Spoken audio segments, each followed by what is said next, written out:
My name is Mike. I'm a program director at Putney Student Travel. I'm also a hiring director here, interviewing, recruiting, and hiring all of our summer staff, so I can answer questions about that as well. I've been leading programs with Putney and various collaborations since 2007 and have been here full time at our offices in Vermont since 2012. We are a small family-run organization. This is our 71st summer running programs. We're one of the longest running student travel operators out there. This photo is from our very first program in Italy, Switzerland, France, and Holland back in 1951, post World War II. And so, the places that we travel, the people that we work with, things that we do are all a result of those 7 decades of history in the places that we travel. You may hear me refer to the barn, or if you were to call or email us, you might hear word of the barn as well. This is our office. We're down a rural dirt road in southern Vermont. There's about, 20, 25 of us that work here full time between program directors and our outreach team and admissions and registration and travel and health and safety and everything that we do. We actually encourage you to stop by and see us if you're traveling in Vermont or coming up 91. We're about 10 minutes from the interstate. We love to have visitors and guests and see where we work and talk with us a little bit more. If it's in the summer, you can jump in the pond out back. If it's in the winter, you can go for a hike or a snowshoe or a ski around. But this is where we are when you talk to us on the phone. We have a lot of different types of programs that we offer, and families often ask, what's your best program? What's your favorite program? And it's really an individual preference. We offer a lot of different things, and we're here to help you choose the right type of program for your student this summer. We're going to talk about our career programs a little bit more in depth today, but exploration programs tend to travel around a bit more. They're small group, 14, 16 students. Maybe 4 or 5 weeks long, places like Australia and Fiji, or Italy, Switzerland, France, and Holland. More cultural, cuisine, food, music, culture, language, all of that kind of stuff, all rolled into one program. We also offer service programs that are more based in communities that we partner with in places like Costa Rica, Peru, Fiji, Hawaii, Morocco, all over the world. Again, 16 students living, working alongside locals in the community, and it's all a catalyst for intercultural exchange, an opportunity for our students to do meaningful work and to learn from the communities that we partner with.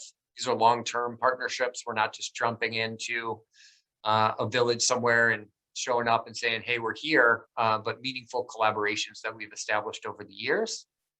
We also offer language immersion programs in France and Spain and Ecuador for students to advance their French and Spanish capabilities, led by leaders that do, real world language lessons. The world is our classroom. We're not sitting in the hotel drilling conjugation, but we're out reading newspapers, interacting with locals, and practicing our languages in real world situations.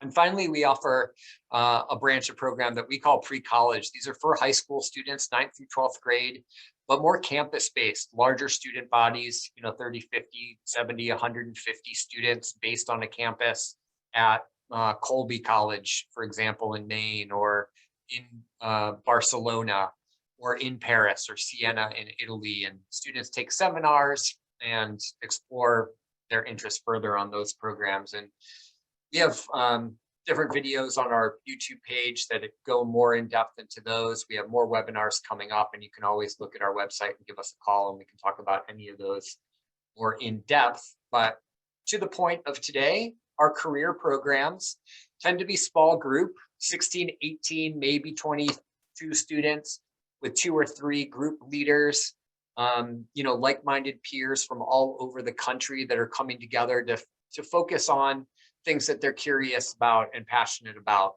And the word career can be a little scary because a high school student doesn't necessarily know what they want to do for their career, but these are just opportunities for students to explore something that they know they're already passionate about, or just have a curiosity about, and they can go as in-depth with their fellow participants and leaders as they wish.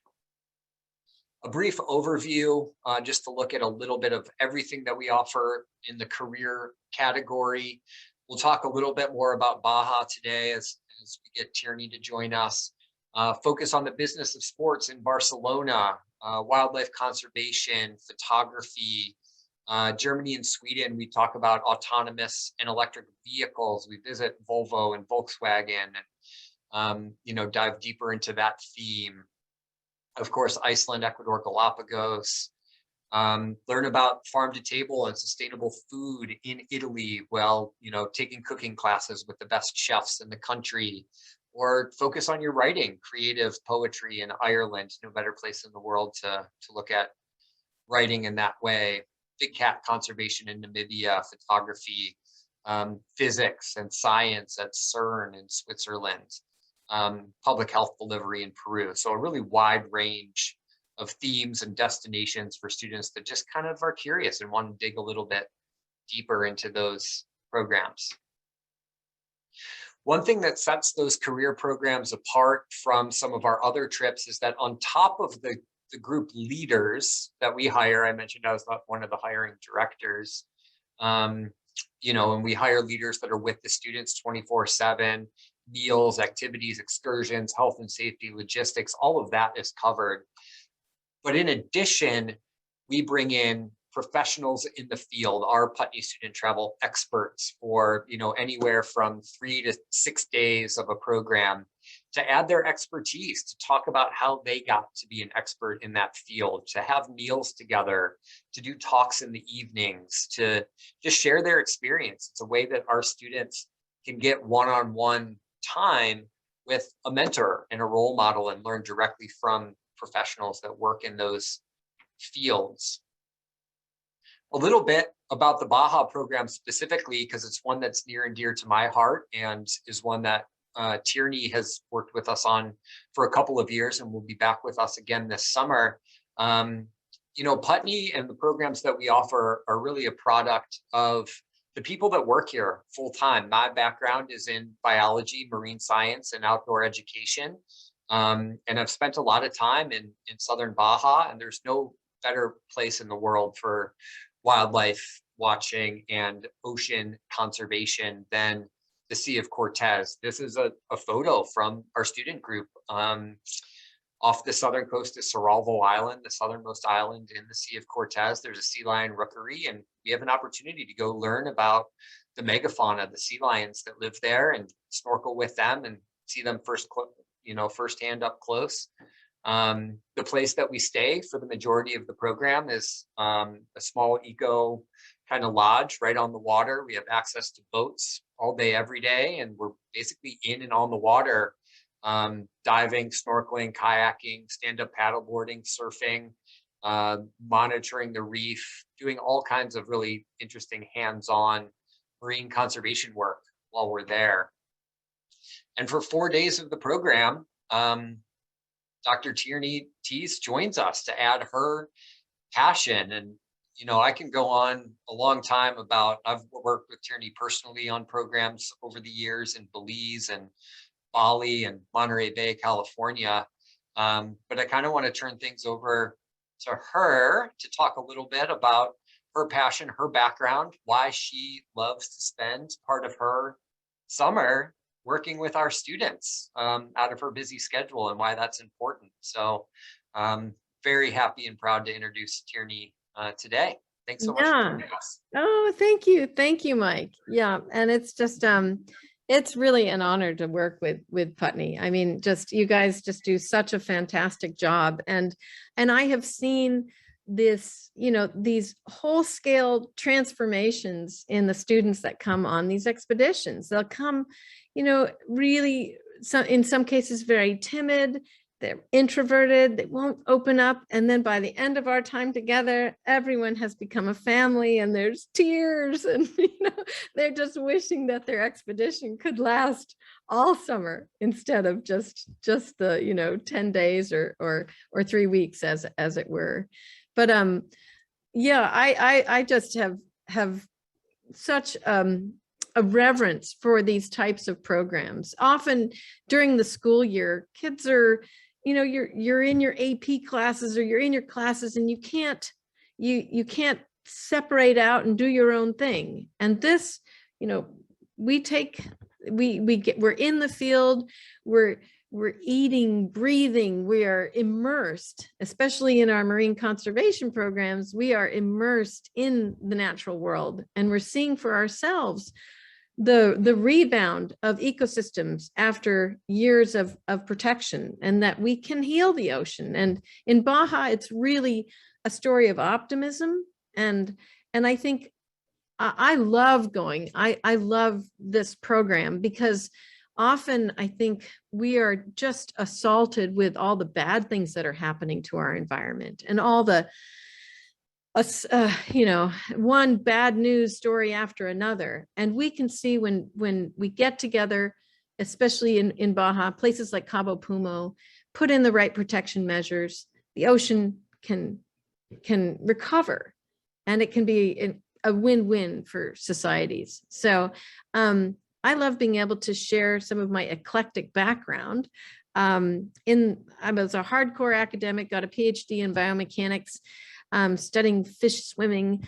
But as I worked more and more in the field, I just could see more and more of human impacts. And that got me interested more deeply into conservation and how can we message and change human behavior. So I have lots of different research projects, everything from tracking crazy large marine megafauna with satellite tags. This is a picture where I've modified a spear gun into a way to deploy satellite tags onto the giant ocean sunfish.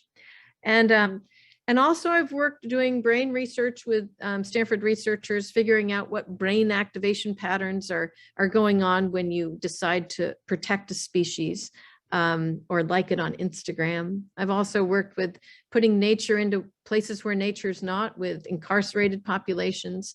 And now I have a big project looking at how we can reduce our petroleum-based wardrobes to reduce the amount of plastic that we're shedding off into our watersheds and ecosystems.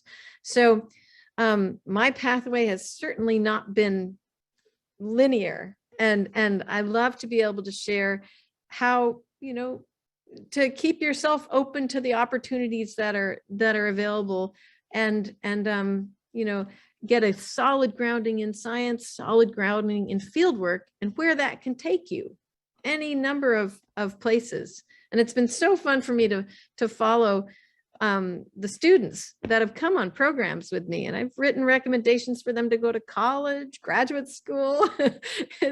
I think, Mike, our first program together was back in 2007, perhaps, was it? Yeah. So 2010 in Monterey Bay, I think, is where we first worked together. Oh, yeah. Right. Okay. Yeah. 2010. So we've seen students come and go on to great things.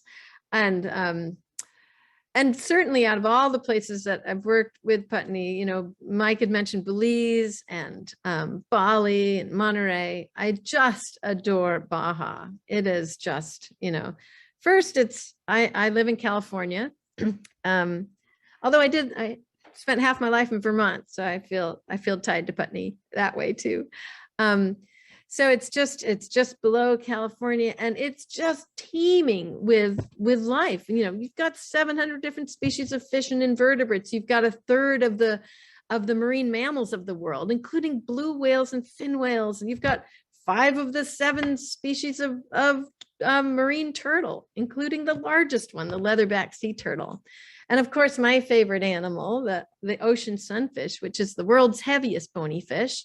It gets to be over 5,000 pounds, mostly eating jellies. I've satellite tracked them down to Baja, to frontal systems, and sort of figured out why they're going. Well, why wouldn't you go to Baja? So I don't blame them for heading to Baja in the winter months. So I love being able to talk about how we track animals, and how we figure out why they're going where they're going. And then how that enters into policy management, and we can figure out where areas to protect them for future generations. So Baja's got it all. During the trip, we do spend a lot of time underwater. There's this one little area where I know we can find octopus. If you love octopus like I do, once you see an octopus in the wild, you will love them as well. So yeah, lots of time underwater. Scuba diving, if your kids have their certification for doing that. But the thing I love most is getting students off their screens. As a mother of 2 teenagers, I know just how important this is and how difficult it is. But every time, we don't have great Wi-Fi signals there. And we get the kids off their screen, they look up, they are present. And we have periods where they can just be in the environment with some moments of silence, where of course the natural world's never silent. It's always filled with sounds, but you don't hear those sounds and smell those smells and really immerse yourself until you put that screen away. And these programs we really take advantage of no Wi-Fi. and we put that front and center. Let's be present and let's take it all in. So that's a really important part. And as a parent, I love that, because I see what that does with the students. Makes a big difference. So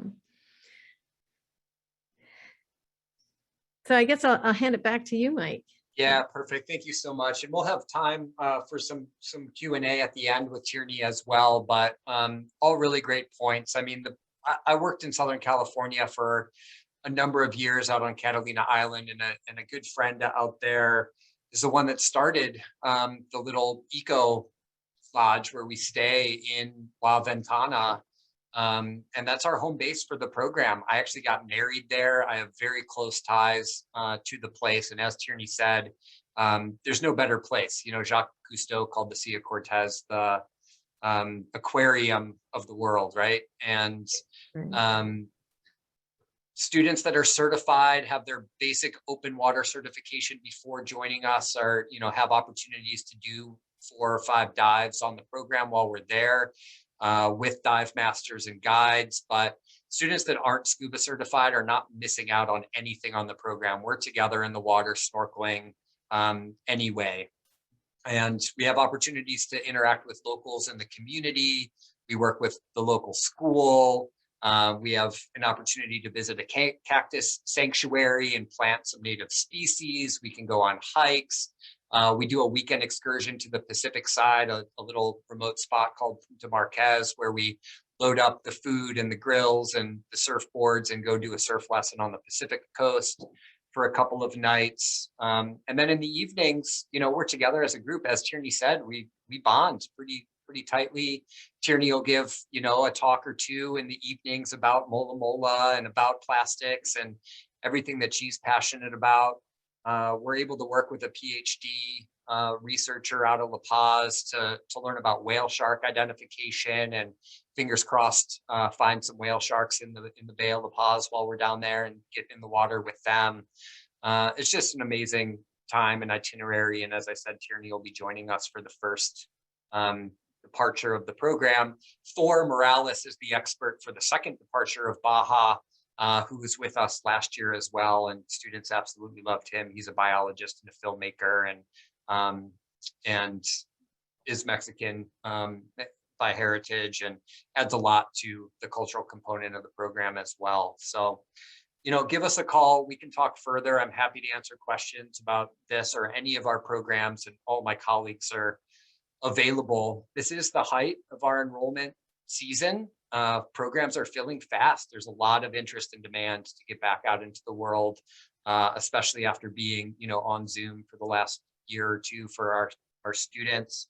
And the cell phone piece is an important one. We don't take phones away from our students.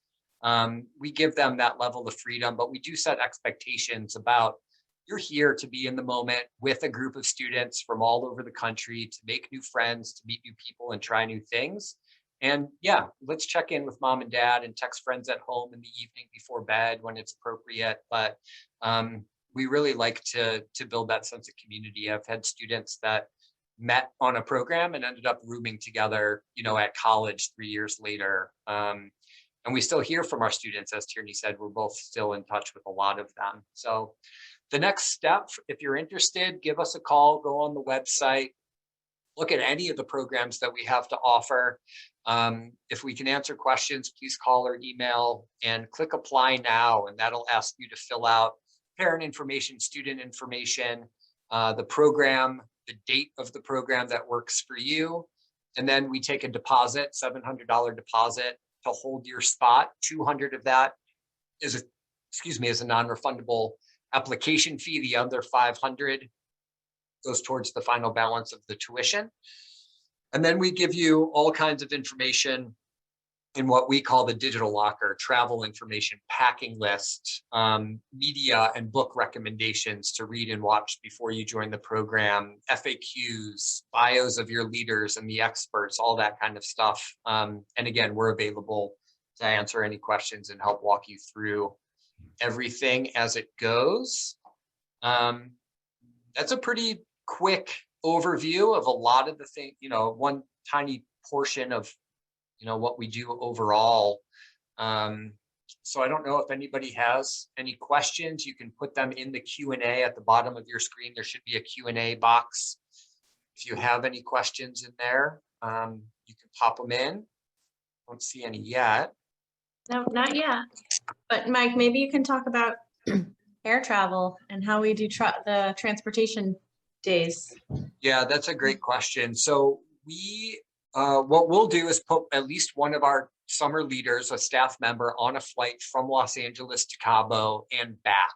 And what we do is let families know exactly what that flight is. And then families can go on the open market and book the ticket that they find. So they can travel with a leader. 95% of our students travel on our recommended flights, so they're guaranteed to fly internationally round trip. But we also give some flexibility. And so if a family was coming and found a better direct flight from Miami and didn't want to connect through Los Angeles, we'll give you a window of arrival times in Baja and, departure times at the end that work. And we'll make sure that all students meet their connections and get to where they need to be. And on travel days, like in Los Angeles, wherever our hubs are, we hire locals on the ground as well. People, on top of the leaders that are available to help get bags and check in and make sure students are getting to where they need to be. So we have that level of support as well. If you have any questions, you can give us a call. Rebecca here on the screen and our colleague Jamie manage all of our kind of travel logistics for the summer. Good question. Yeah.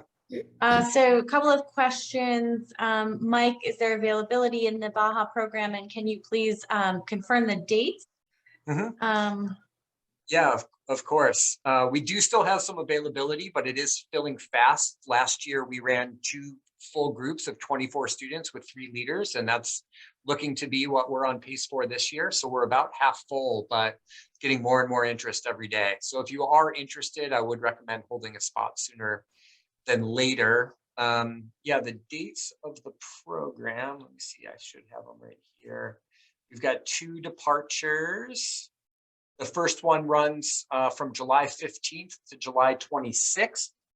And the second one runs from July 28th until August 8th. So they're both a little bit later in the summer. And all of this is up on the website as well for you to see. Hopefully that answers that question. There was a question in here, maybe Rebecca's answering it directly, about students traveling alone.